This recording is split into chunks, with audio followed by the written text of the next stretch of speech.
All right. Good afternoon and welcome to the seventh module for the CCI Clearance Preparedness Program. Today we kick off with our speaker modules. I will make this announcement short and sweet again because by now you should know how to sign in and should know the attendance policy. As a reminder, you all have received calendar holds for the remaining modules. The next module will be September 11th from 1 to 2 p.m. Our speaker in September will be Kate Moss, and she's the Facility Security Officer with G2 Ops. And now I will turn this over to Dr. Eric Berger to introduce our speaker for today's module.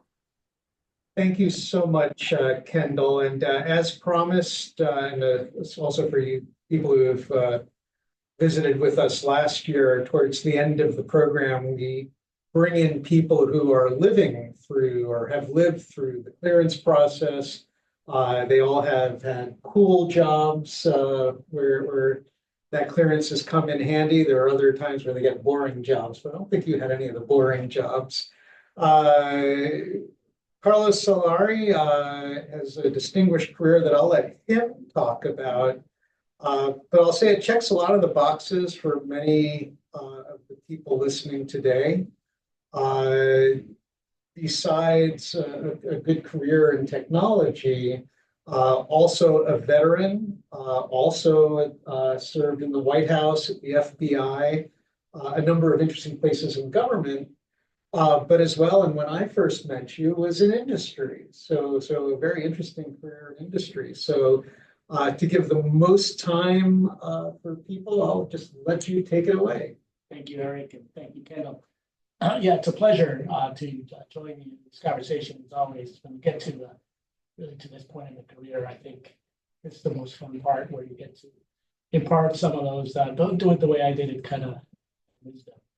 But I'll start by saying I'm going to obviously sprinkle in some personal stories, but there's also an importance of kind of recognizing that there's a process and some practical aspects to what you need to know in regards to the clearance process. The SF-86 is sort of a milestone that is required in terms of completing background information, but it's just a beginning point. And I think the main point I'll make, as you see me emphasize it throughout this conversation, is that the beginning of it goes back in time to decisions you make when you're younger and you're not thinking about these kinds of things. And so it's important to be as informed and aware of those things so you can make good, smart decisions.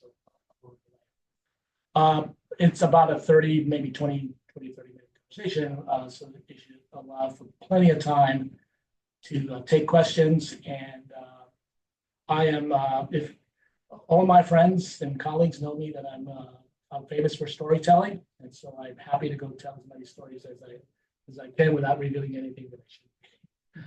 All right, let's get started. Actually, while you get to the next slide, just a reminder, if you have a question, put it into the Q&A. If you have an administrative issue, put it in the chat and Kendall will get to it. Are we able to go forward, or maybe I will need the drive? I think you will need. Okay. Okay. So, yes, keeping with the idea that the point in time in which you should start thinking about these things are well before you get to face that form called SF-86. And so what I'm giving you here is a little bit of my background. I'll also tell you that probably that picture on the left-hand side with me in a lacrosse uniform with that big-headed stick back at the time when defensemen used this big stick to play defense. That was at Huntington High School up in Long Island, New York. But my time is relevant to this conversation. It actually starts in Colombia, South America, because I wasn't born here. I was born in Colombia, South America. And so the process of getting the clearance was a little bit more challenging. The background investigations needed to go back further. Along the way, I married a German gal, and so it had to go down into Germany and into South America as But back in 1975, that's my senior year at Huntington High. I was a soccer player, a lacrosse player, and had been a bit of a basketball player. So my focus, was happy-go-lucky athlete, and do as much as I needed to at school to get by. And really oblivious to the notion of a career. I knew that clearly graduating from high school, it was time to start growing up. So going to university was still about going to play lacrosse. And happily, I ended up at Washington and Lee University. So I played a little bit of lacrosse, but most importantly, I got a very good education. It's a wonderful school that I hold dear to this day. But that oblivious is not necessarily a good thing. And what I'm really trying to communicate here, just to get the conversation started, is that you need to be informed about the things that become your decisions early on in that point in time, when you are, for all intents and purposes, an adult and should be accountable and responsible for decisions. So to the extent that my conversation with you all today resonates with you, that's one of those points. Recognize that you need to be informed about this process. Obviously, that's why you're attending here, and that those decisions you make in your travels through life will have good or bad consequences. So that was my early life. Again, graduated from Washington and Lee with a degree in biology, and I went straight into the Army with an ROTC program. And that's a picture of me when I was a captain. I'm most proud of those little wings and that little Ranger tab. For those of you who are veterans, you know how important those things actually mean. But I left in 1992 as a major when I was thinking it was going to be a transition for a more stable family life in the FBI, and it turned out to be anything but. I would say kind of the opposite. My time and tenure there for 6 years at the FBI, and I put in there the fact that I got promoted eventually to an SES 4. And I mentioned it primarily to say they took every ounce of blood they could out of me. It was a wonderful mission-oriented time frame while I was there, but the amount of expertise that I needed to bring to the table was incredible in sort of devotion and hours, and being able to help with the things that were mission related to communications and computers and all the things. In 2002, I was sort of things in life that completely unplanned on my part, but ended up being the White House CIO for 2.5 years, starting out there as a deputy, but in a temporary basis until they got to know me, because I had no, sort of political or partisan kind of. I was, in the same party, but that was as far as they knew of me in terms of my political leanings and all that. But it was all about, performing the services of the CIO. Actually, since we do have students from all sorts of backgrounds, not all Virginia Tech, just a moment on what does a CIO do? So, in a short word, they enable the business of. In White House, it's not the business, but the functions of government at the pinnacle of the executive branch of the United States government. And so the CIO involved with how the White House does photography. Yes. Wow. How it does mobile communications. Back then with the BlackBerry. Absolutely, yes. The traditional things, as you can imagine, the office automation, absolutely. All the databases, all the applications that support everything from its presence to social media, not as advanced as it is today, but certainly the internet is there, to what's happening inside of the network, the data centers and the transitions that needed to take place. So yeah, that's what a White House CIO is. Really entirely measured are on two things. Are you enabling the functions of the government so we can do our things better, faster, more greater efficiency? And secondly, have you failed on the security part? That's a And does that get tested a little? tested a lot. That's true. It's a go, no go. It's a black and white. It's there isn't a lot of gray there.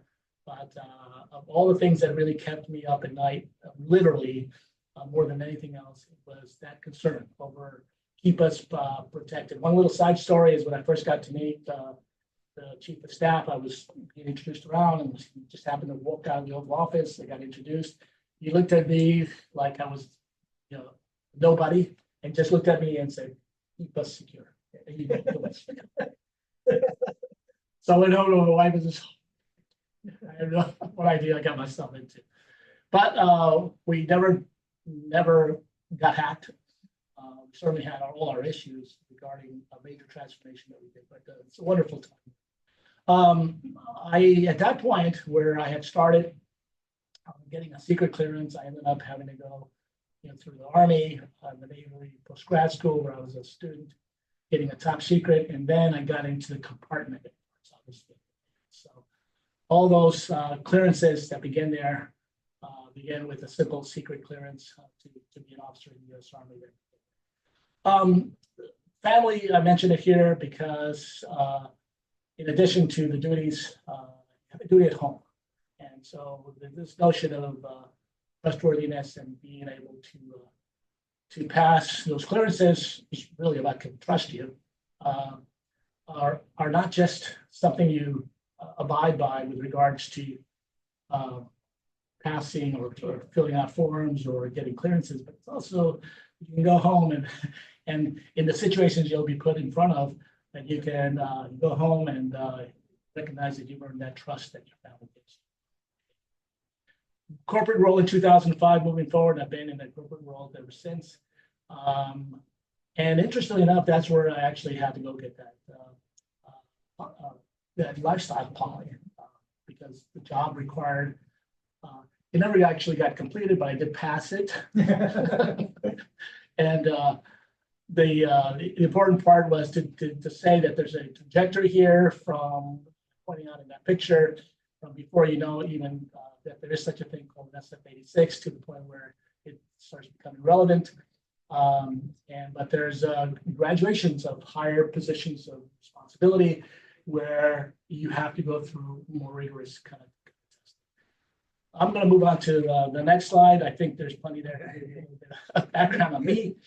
But the point of this slide is to say what I've already said, and I'll keep repeating it, is why should I care and where does it really start? And it starts at those decisions that you start making when people start to consider you as ready to become an adult. Now, you're still a teenager, and there's some amount of, okay, teenagers do what they do, but it starts to matter. And it starts to matter along the way, not just because you've got to complete an SF-86 and answer some questions there. But the one thing I would tell folks is start to take responsibility for your own decisions, your own life, because there will be certain levels of stresses there, and they continue, they just get bigger. But it starts there, and that's why you should care, is because it doesn't start at the point where you say, okay, I've done all my foolishness and it's all forgotten, right? And I am now ready to change who I am and tell you that you can now trust me. That's not where it goes. Then I guess the second in blue milestone there for me is I ended up having to take a polygraph to be able to join the FBI. So I'll tell you a couple of stories about that. And then the lifestyle polygraph, which is like going to go see the doctor to go get some kind of invasive procedure that you don't want to go through. But I did have to go through that. All right. And then after that, there's a career potentially for you on the private sector. And keeping that clearance is also something you have to be able to maintain because it matters in the workforce. But more importantly, because it matters, back to the family, because you still got to go home. You still got to go look your wife or husband, whatever the case may be, and your children, and be able to look them with the eye and say, yeah, I can look at yourself in the mirror, kind of situation. All right, so back to when I was in high school. And I say higher education because for those of you who've had a chance to go on beyond high school into university, bachelor's, master's, etc., the decisions that you make continue to be. So, again, my horizon was sports, the next game, probably.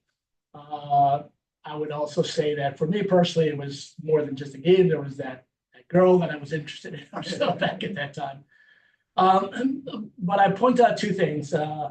Who's helping shape you? Your influencers. Certainly, it begins with your parents at home.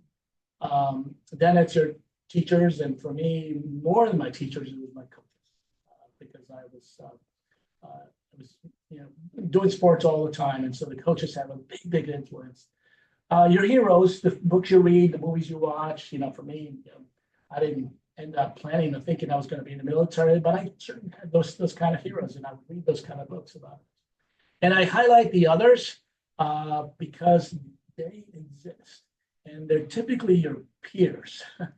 And your peers are sometimes going to be doing things, and the peer pressure to be one of them is intense.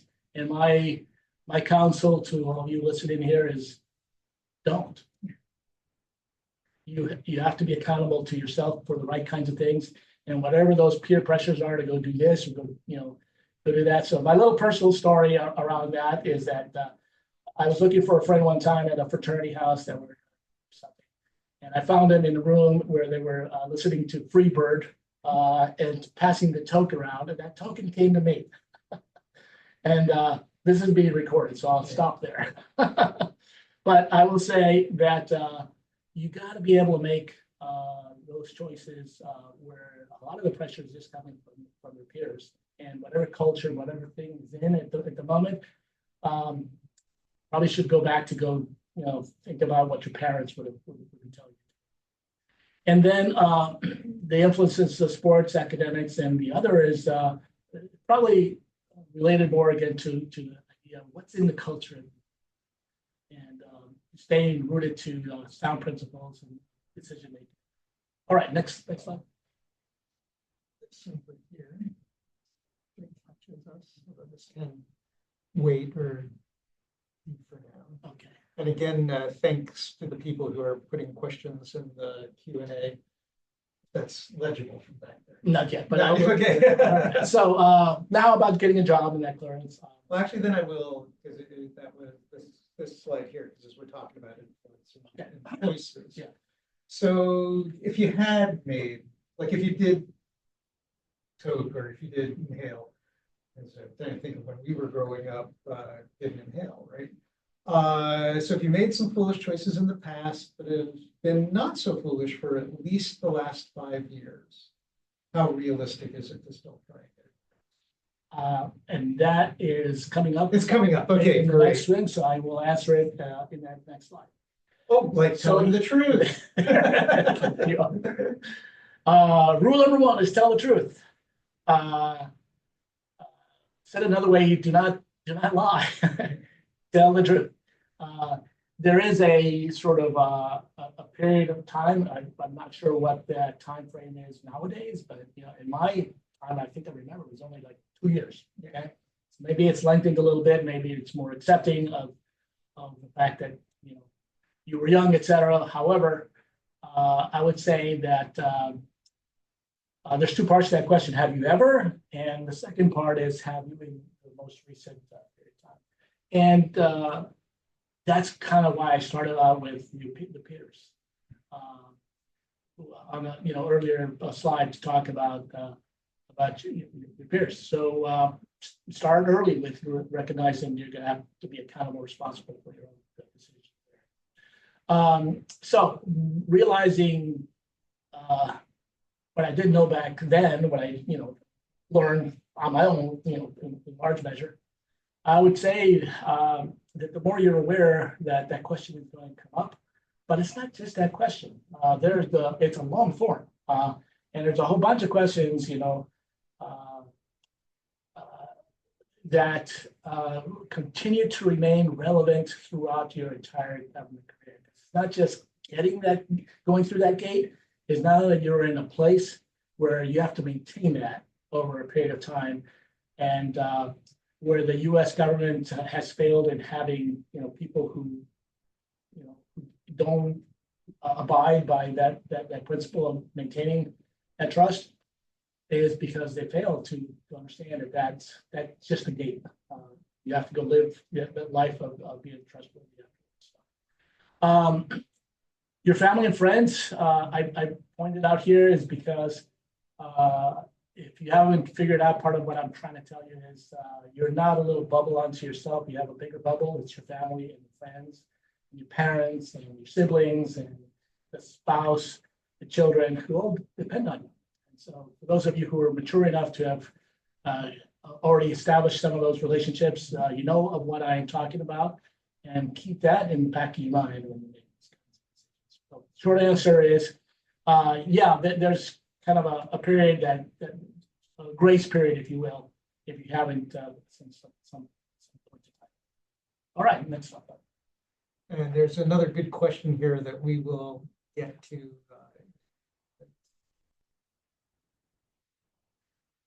All right, this is really more storytelling. So I left the Army and I joined the FBI, but I hadn't had a polygraph yet. So it was like, what if you don't get it? What if the polygraph becomes a problem? So I didn't have any concern over that, but I've never had gone through a polygraph. I can tell you that I think I lost 5 pounds of water on that. And they just asked me 5 questions. And they told me what the questions were going to be. The technician who handled it, it was an agent, and had that meeting room connected up, all this, and told me, I'm going to ask you these 5 questions. And just so you know, not be surprised, because we don't want surprise to be. So he went and answered the 5 questions, and afterwards he said to me, did you not understand the 5 questions? And I was taken aback. And he says, let me do this with you. I'm going to say you pick a number from 1 to 5. And you're always going to answer the same answer to the question is this the number? And I'm going to tell you what your number was. And he ran that little exercise with me. I picked the number in my head, and sure enough, I think it was the 3. And he picked the 3. So you understand how this works now? So that's really where I lost the 5 pounds of water, sweating. And so eventually we realized that my head had gone somewhere, and I needed to talk about that. My thought process had gone somewhere, and I'm convinced that those are in the right hands with the right technician. It's an incredibly effective tool.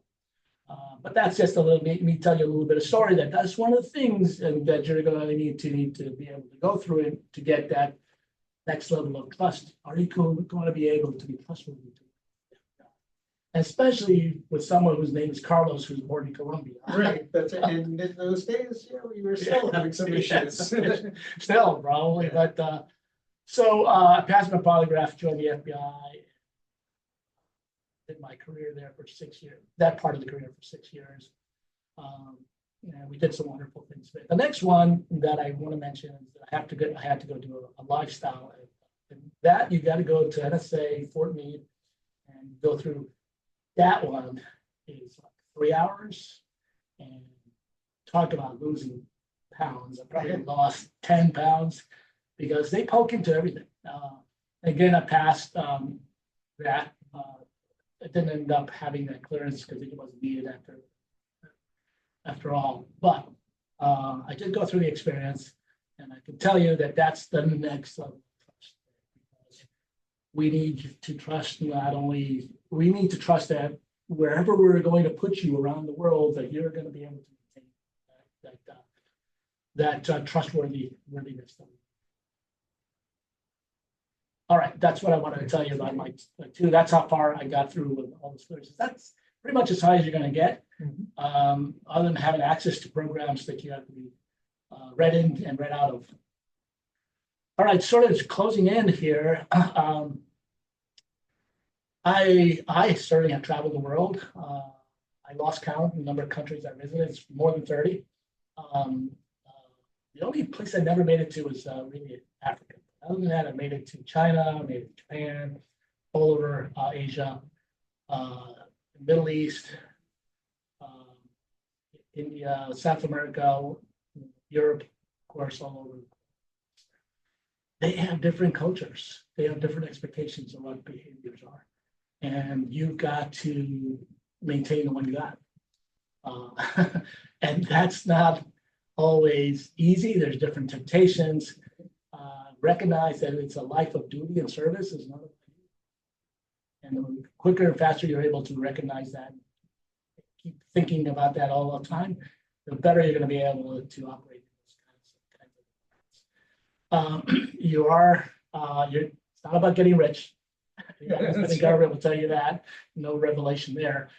You will be tested always. You'll have great stories to tell. I got a rich library of stories to tell, and I'm not shy about telling. But again, at the end of the day, you got to go meet your spouse, your kids, and you got to be able to face them. To me, that's the bar. Do you get stronger or weaker? You got to stay strong. You get stronger, more resolute in who you are, what you are. And don't fall into those places. The Robert Hansen story is about us telling the story. FBI mole basically sold out his country for the reason was that he felt slighted, that he wasn't getting recognized and money that he should. It's a pretty pitiful story, a sad but true story about what was happening inside the FBI. I have my own stories about being on the periphery of that. I had nothing involved in the case, but interestingly enough, I was there at the same time that he was there. And if you ever get a chance to go see the movie or read the book, it's a very good representation of the real FBI because the stuff you see on the TV shows, garbage. It has nothing to do with it, really. It's just garbage. But I would say that one is really well done. It's a good, accurate representation. All right. The last part is really the takeaways. Ignorance can be deadly. So be informed, I guess, while we're here, probably while you're attending. Your future starts now. The reality is it began in the past. So whatever that grace period is, make it long. Act accordingly. Are you worthy of the trust that is being given to you? That's really the bar, and it's both at work and at home. And the mistakes are seldom random. Sure, meteorites fall from space. Stuff happens. Tsunamis happen. But mostly it's decisions you made about being in that environment, going out at that night. It's just you gotta live up to your own decisions at the end of it. It's an opportunity for those who choose duty, but it is to serve.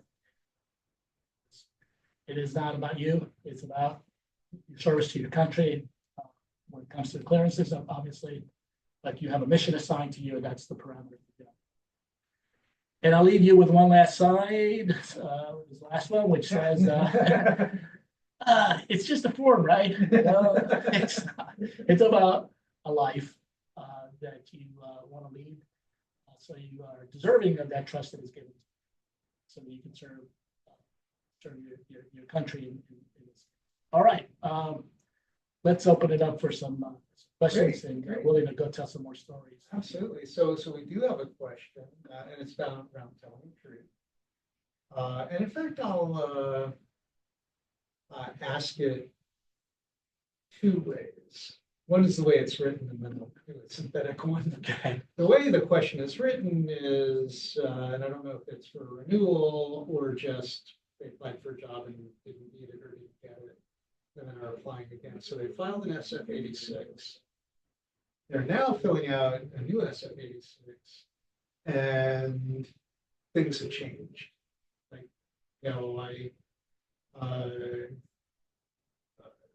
someone gets married in the family who will be a person of interest or something like that. Is that okay? Like the investigators get to see your old SF-86, is that Yes. data around? Yeah, so. Yeah, and probably not at a secret, but the deeper it gets, the more they really are going to look to question, because they've had, many decades of experience sifting through the noise to get to what really matters. And so who are the people who do this are really talented at being able to get to the nub and the rub of what it is. So always telling the truth. If you're open and clear about it, you're going to pass the polygraph unless you're really doing something audacious. But it's the hiding it that's the one that's going to. And by the way, when you don't pass that polygraph, what does that mean about that SF-86 you fill out first? Were you lying there too? Right. So, almost the opportunity becomes another gate that brings to question the entire past. So it's, can you say, listen, I forgot to tell the truth over here? Sure. Is it going to have repercussions? Probably. But if you start by always beginning with the idea that you're going to tell the truth and then maintain that, can they abide the mistakes that you probably made maybe along the way? Sure, they have, and they do. Especially if you're a political inside tricking it clear. That's another story. That's another story altogether. But it does mean that that's probably just the rule is tell the truth and don't hide it, because they can find it. They're really good. That's right.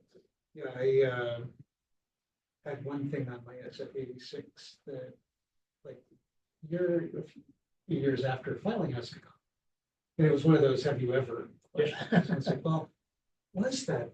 And that's one of the things, because one of the questions on the polygraph, basically, did you say everything truthfully on here? You don't want to be going, well, I'm not sure. I happened to research it, and I was like, oh, I don't know. I answered it correctly, but I already had in mind, right? Because you get comments. You can put in, explain yourself. So yeah, if you discover something that and again, you forgot about it, you gotta really be like truthful with yourself. Did you forget about it? Were you embarrassed by it? Yeah. And there are other things where, like, you literally didn't know that your cousin's uncle is in a terrorist organization. Sometimes you just don't know that. Yeah. Does it look suspicious? Well, again, it's how you handle it. And for me, they went back to Colombia to go find my uncles and all. So every so often I jokingly said, listen, I used to work for the FBI. If that doesn't scare you, I have uncles in Colombia. That's right. That's right. So actually, that's a good question, though.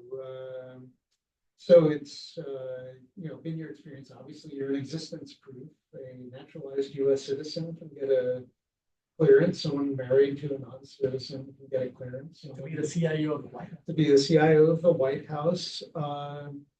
Any thoughts or advice? Because I know we have some students who are in that kind of situation. For me, to get that top secret clearance, my family had to be.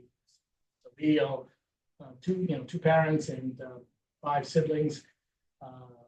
They hadn't had any reason to before, but I became that reason. I said, "Gotta go do this for me, please. Otherwise, I won't graduate out of the naval strength." So I convinced them, and they all went through it, and they thanked me. But they've been better for it, obviously. But I would say it just takes longer.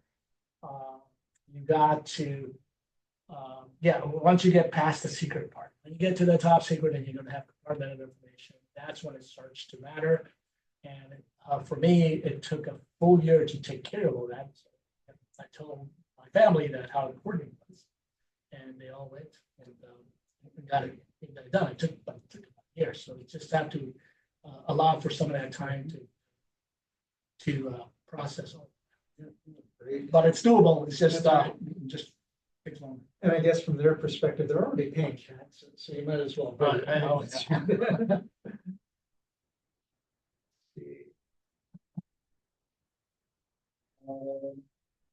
Can you talk to this one? On polygraph texts, they intentionally give you an uncomfortable. So you, Yeah, they do. And one of the things they say is you can't talk about how they do it. that's what I was kind of wondering. I can go so far. Yeah. It's intentionally uncomfortable, not in any kind of sense that, you're in pins and needles and, being poked or anything like that, but it's, yeah, that in this quiet little room, yeah, they're looking at you. And I guess that's as far as I should go with that, but I would say only uncomfortable in that sense. Maybe another better way to say it is you kind of make your own, contrive your own environment out of the fact that you're in the room. Yeah. And you're wired up. And you're wired up, and there may not even be anybody.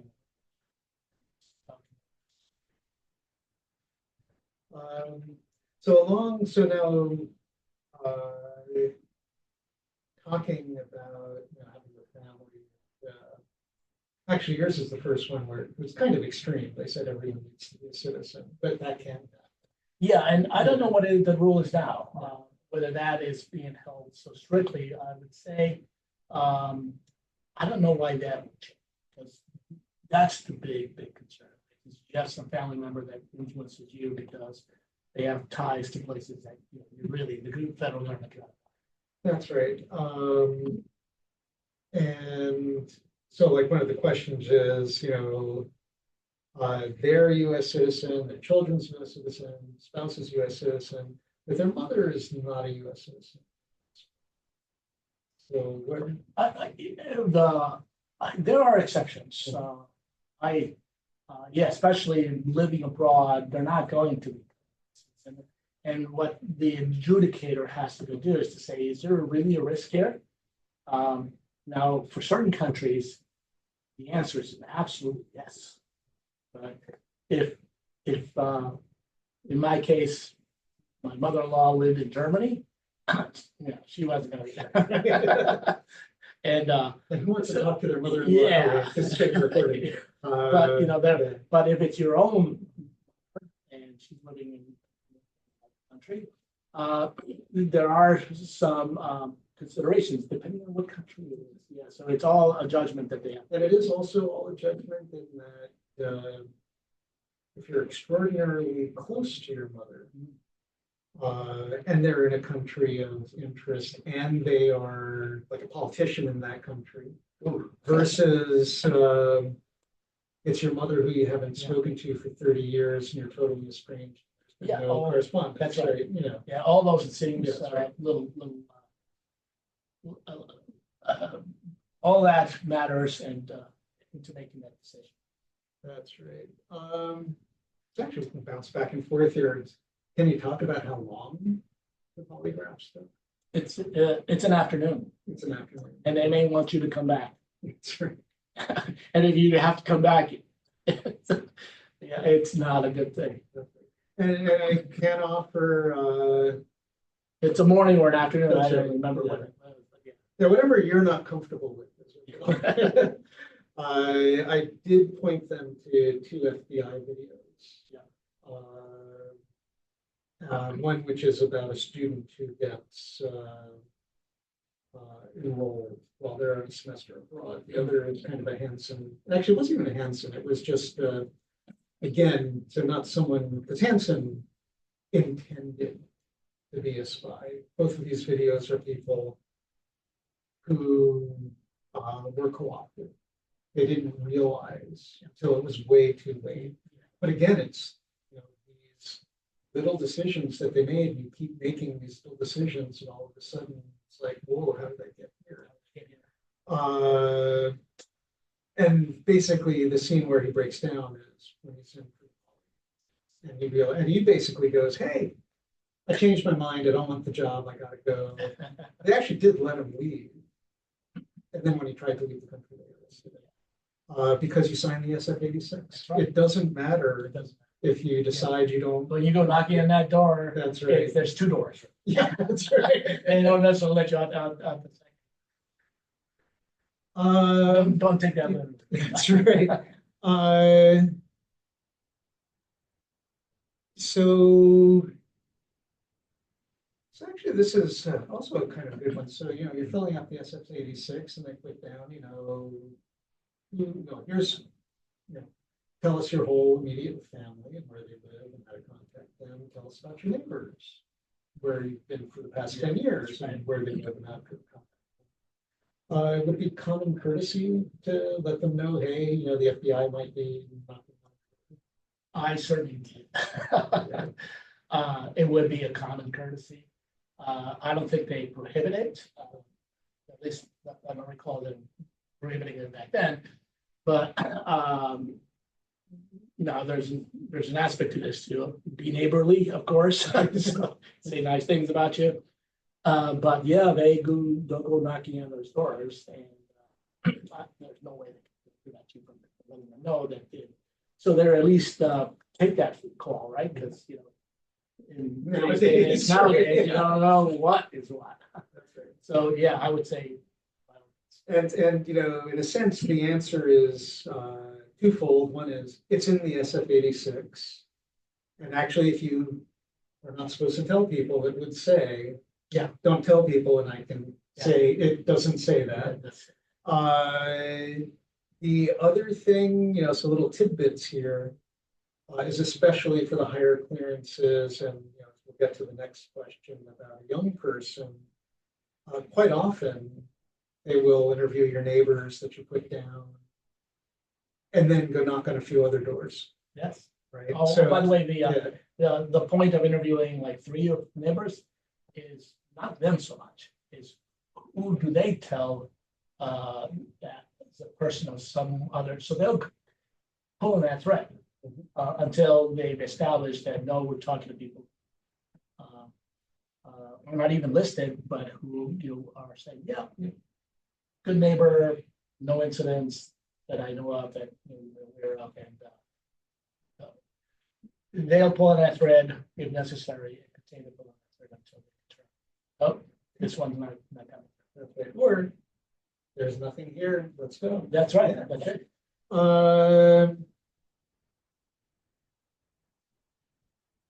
Let's see. So actually, these are both kind of related. One is, and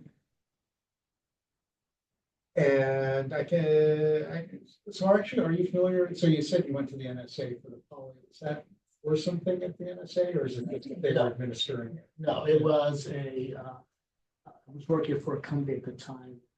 One of its divisions did contract work in the intelligence. Right. And so all the folks there. And I forget why, but I didn't stay around long enough in the company. Get exactly. But no, it was not to work in. Because on the one hand, this question mentions NSA, but we can answer it for FBI or anyone else. Is it realistic for the NSA or basically any agency to sponsor a top secret clearance for someone who's just coming out of college? And they are not coming out like you did with ROTC or anything like that. They just graduated and they're going to yes, yeah. Especially go to one of the schools that you went. Yes. Yes. Or many of you here, Virginia Tech. Yes, where the background is highly technical and where you have an expertise that's been established already through your academic schooling, where they need people. And so, there's no sort of, you have to go through lots of, different places and graduate. You can jump a ladder towards getting. That's right. That's right. And in fact, just like the question of the SF-86, we'll read the SF-86. Many of you may be recruited by the NSA on your campuses. I know they recruit here. And the HR people, actually, they don't get credit for who signs. They get credit for who signs and passes the clearance. So, for this person, I don't know if you have an offer or you're thinking about applying, but, they're not going to bring you in if they can't hire you. That's wasting everybody's time. So yeah, thanks. It's a good one. So here's another one. Someone who's been a student, they've moved around a lot, like every year, and then they go on summer internships or like move to a different city. So that section's pretty long. It's a great question. So yeah. Which is, how do you recreate your history now? In today's day and age, you have to leave an electronic trail, so it's a lot easier to go and find some of those. But back in our days, what was that phone number? What was that address? Especially when you're in a career where you're moving like so much in the Army every 2 to 3 years, one place to another. So, what apartment was I in? All that takes a lot of work, and to the extent that this was something I should have done and never did, but because you never think about, I'm going to need this 5-10 years from now, but you keep a log, particularly if you're a very mobile kind of person, which we, I think this generation has been more so than in the past. I would say keep a log of all that information that may become useful at some point. Otherwise, you're going to spend a lot of research time trying to retrace all that, and your dates are not exactly perfect, and so just more work to be done later. That's right. Like any standard form, the form comes with the Office of Management Budget has determined what this form will take. And if you're coming out of school, actually the number is realistic. Yeah. I spent many multiples of that figure filling mine out. That's also why we actually do walk through the SF-86. So if you're a student and you take that semester, it's not that you cannot take the semester abroad. In fact, there are some jobs where the first question is, have you been exposed to these other cultures? But you also kind of start to understand, if I date somebody, I actually, need to remember who that is. Right? Yeah. Especially if they are if you realize that, you got to be careful here, but if they are from some country where they're on a student visa, you do have to be careful. Although I would offer,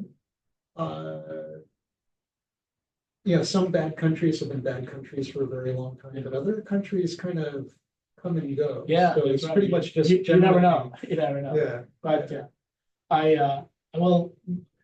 Before we get to the end, I will read aside one little story that maybe sometimes I read aside one little story around having this very same conversation when I was at and I went to go give a talk at my old alma mater at Washington and Lee around this very topic of an SF-86. Interestingly enough, how are we doing for time? Anyway? Oh, we're good. We got at least 10 minutes. Okay, so let's take some more questions now. Well, actually, that's it's story time. Let's do some story. And again, please feel free if this generates some more questions, type them in. I went back to Washington Lee to visit with my old professors and to give a little talk, and they brought in maybe a couple dozen students in there from the computer science department in biology, where I graduated from. And I was telling them about the same kind of topic. You really ought to know what's in this SF-86, and I'm telling you now because you're in school, right? And I remember when I was in that seat, and I had no idea nobody came by to tell us what an SF-86 was, but I'm telling you now, so you should be aware. And at the end of going through the same kind of spiel, I said, oh, by the way, I am looking to hire an intern to come work. It's my way of giving back a little bit. So I some very bright, great grade student said, I would love to do that. Went through the entire process, filled out an SF-86, clearance denied. Why? For exactly the stuff we're talking about.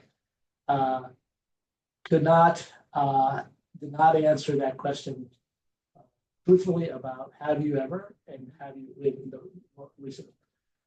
The reality is, I think he did answer it truthfully, I think it was that in that window of time. And so it was not so much of an issue of, okay, not telling the truth. It's an issue of, well, that decision has its consequences. And we all, I don't know that there's any perfect human beings, but we all, make some bad decisions along the way. But just be aware that those decisions do have a consequence, and he lost out. So I had to go get somebody else. That's right. That's right. So answer truthfully with the whole truth. With the whole truth. And know what's in that questionnaire early on, so you don't. So you can make the good choice. To make a good choice. So did you ever work with your facility security officer? Like if you had a question about how to answer something or something or anything like that. I never did, but I will tell you that clearance is not just about can I trust you, I can make good judgments. And so when you're in a cybersecurity role, or in a CIO kind of role or anything in which you are dealing with an organization's information and the security of it, I can almost guarantee you, if you're staying in that career long enough, that you will run into ethical questions. And That never happened. no, and so yeah, in our country, you're not beholden to individual, whatever their position is, you're beholden to that constitution. So that gives you the azimuth to go shoot for, to stay true to. And if you just stay true to that, you can go live with yourself. That's all that matters. But it's that you make the judgments along the way too. And not all those judgments come out right, but to the extent that you kind of know where that beacon is that you ought to be focused on, I think that'll help you. For me personally, my dad at an early point in my life, and I had no idea what the heck he was talking about. I think a lot of us at that point, early on, if your dad's talking to you, it's like, what's he talking about? It's because usually your parents probably know you better than you know yourself at that point in life. And so he told me there's 4 priorities in life, and you're number 4. Your family's before you, your country, and your God. They go in that order. So I think for me, I had no idea what he was talking about, but I ran into that. I had to kind of figure out. It's about priority number 4. Try to become priority number 1. Yeah. So we do have time for one last one, and it's someone who actually has, I wouldn't say a bonus benefit, because again, it's all about you. We're saying it's not about you, but the investigation is all about you. So this person, their spouse, has a TSSCI with Poly, and they are looking to get a clearance. And they're looking like they might be getting a divorce. And so could that be a problem? Can the investigator ask, why are you getting a divorce?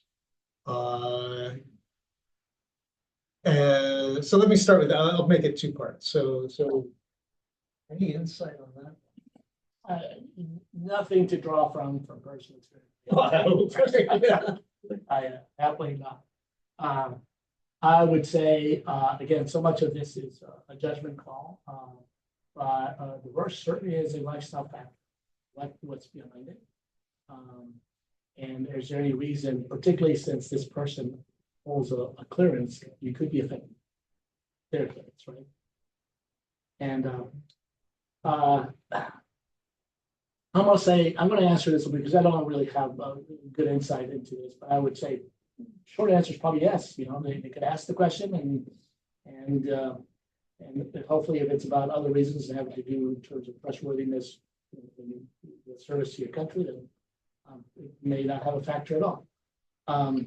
I will say that when I was at the Naval Postgraduate School, I found out that the Navy had a 5-point system around stress and how stress causes all kinds of bad. So one of those was, are you moving? Another one was, are you having a child? Right. Third one is, are you buying a house? Yeah. One of those was, are you getting divorced? That's right. And if you got beyond 3, then you had to back that. Continuously, you had to go see a counselor. Man required that you go see a counselor, and to help you kind of figure out before it became a 4 and a 5, and some bad things started to happen. How can you? Are you? What help can you get to work you through? For the Navy, particularly, is really challenging. The separation, lots of moving and all this kind of stuff. So I would say they are factors that are considered in looking at the whole person to see whether they, again, are deemed trustworthy to hold their house. And we did go over last week, if you have a clearance, you also have a duty to report. Ooh, yes. And so, and you know, most 80% or 90% of this course is about, you know, why you want a clearance, how to get a clearance, how to keep a clearance. But there is 10% of, and you know, it's not for everybody. And you might decide you don't want to go through the process. And I can totally get, you know, it's right now an amicable divorce and there are kids involved and whatever. And oh, by the way, the reason you're getting divorced is your partner is having an affair with a national from those countries. You would actually have an obligation to report if you had clearance on that other person. Which on the one hand, the letter of the law and what's right for the country, all that is like, well, of course you just do that. But the reality is, you know, long drawn out court battles, expensive, kids involved, you may just choose to walk away.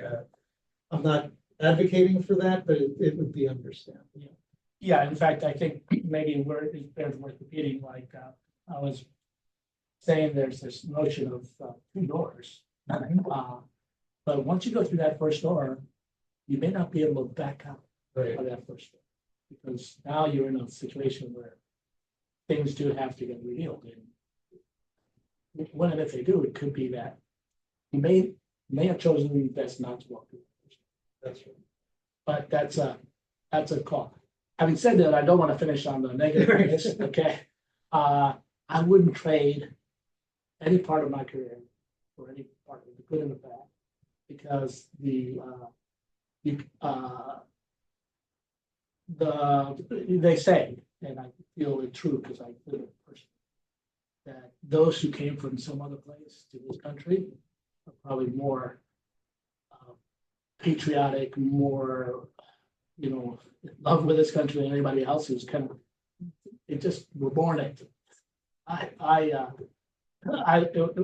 said to my brother, when if Colombia plays the United States, I'm always rooting for the United States. But if Colombia plays anybody else, I'm right. So it's nice kind of cultural ties and all this kind of stuff. But you got to be absolutely clear. This is your country, this is your place, and that service to be able to have done those things. I had zero notion that I was going to be able to do. And they just kind of fell for reasons of circumstances, and obviously the past doing a good job and being recognized for these kind of things. But if you're not in it to recognize that it is about service and duty and all this kind of thing, and you don't feel that warmth in you, then it isn't for everybody. But I would say it's Great. Well, Carlos, unfortunately, we are out of time, but thank you so much for your time today. thank you Sharing your incredible life story. Thank you. Kendall, you have some closing housekeeping? Yep, thank you so much again, Carlos. We appreciate you being here today and taking the time to answer the questions to students and sharing your story. I'm just going to close because I know that some students came on late. So I'm just going to repeat that. A reminder that you guys have received all the calendar holds for the remaining modules. There's 3 remaining modules. The next module will be September 11th from 1 to 2, and our speaker is Kate Moss, the Facility Security Officer at G2 Ops. So we will see you guys all in September. And again, thank you, Carlos, and thank you, Dr. Berger. Thank you. Thank you. Bye-bye.